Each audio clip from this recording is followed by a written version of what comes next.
तमाशाचे. काहींना सुनच मिळाली तिनं सासू दिंडीत काढली, टेन्शन मध्ये. काहींना एकच पोरगी, लग्नाची गरज नाही पडली, टेन्शन मध्ये. आणि त्याच्यामुळं काय होतं, थिंकिंग झालंय हाय आणि ब्लड ऑफ सर्क्युलेशन झालंय कमी, आणि हृदयाला रक्त कमी पडलं की माणसाला घाम येतो. हृदयाला 4 कप्पे आहेत, उजवी जवनिका, डावी जवनिका, उजवी कर्णिका, डावी कर्णिका. Blood of circulation to into heart is lower. माणसाला घाम येतो, आणि घाम आला का माणूस घाबरतो. त्या स्पीड मध्ये त्याचं रक्तवाहिन्या बंद पडतात. It is called attack. आणि अटॅक जर यायचा नसेल तर एकच औषध, नो टॅबलेट नो इंजेक्शन. अटॅकला गोळ्या नाही, औषध नाही. अटॅकला एकच औषध, झालेली घटना जाग्यावर विसरणे, सोडून द्यायचं. कॉलेजला असताना प्रियशीनं धोका दिला, देऊ दे ना, सारखी तीच तू धोका टेथसला, सोडून द्यायचा तो विषय.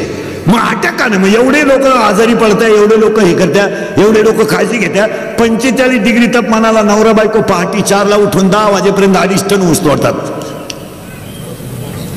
निरीक्षण करा बरं तुम्ही.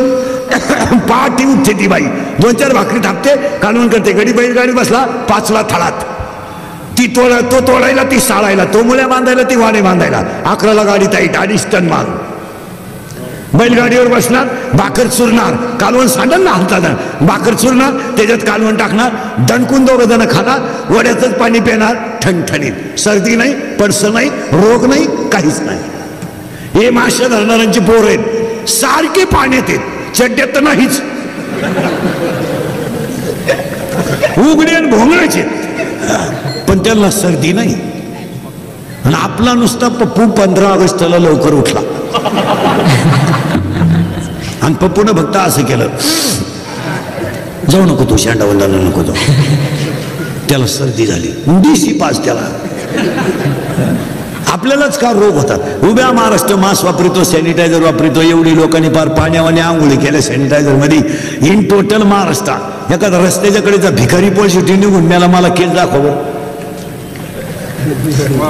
त्याची ना आंघोळीची तर गाठ नाही, साबण तर त्याला माहीतच नाही, पण गडी ठणठणीत का, त्याला ह्युमिनिटी जास्त आहे, थिंकिंग कमी आहे.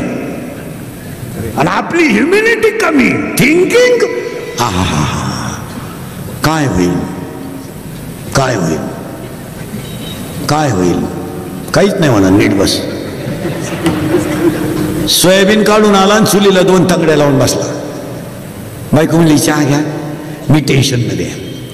काय काय होईल देशाचं? ती म्हणली देशाचं मरू द्या, दोतार जळायला तेवढं मागं होणार, चहा प्या, आपल्याला तेवढंच दोतार आहे. ते जर जळालं तर सकाळी लुंगी लावावं लागेल, गप बस. याला टेन्शन. तो म्हणला मा कुणी ऐकतच नाही, मग सांगूच नको, काही नाही होणार, काही नाही होणार. भारतामिनला विचारा, जनपळभर म्हणतील हाय हाय, काही होणार नाही. ज्ञान आलं पाहिजे, इथं आपण आलोय. एक, काळजी नका करू, शरीरात न पिडावे, याला त्रास द्यायचा नाही.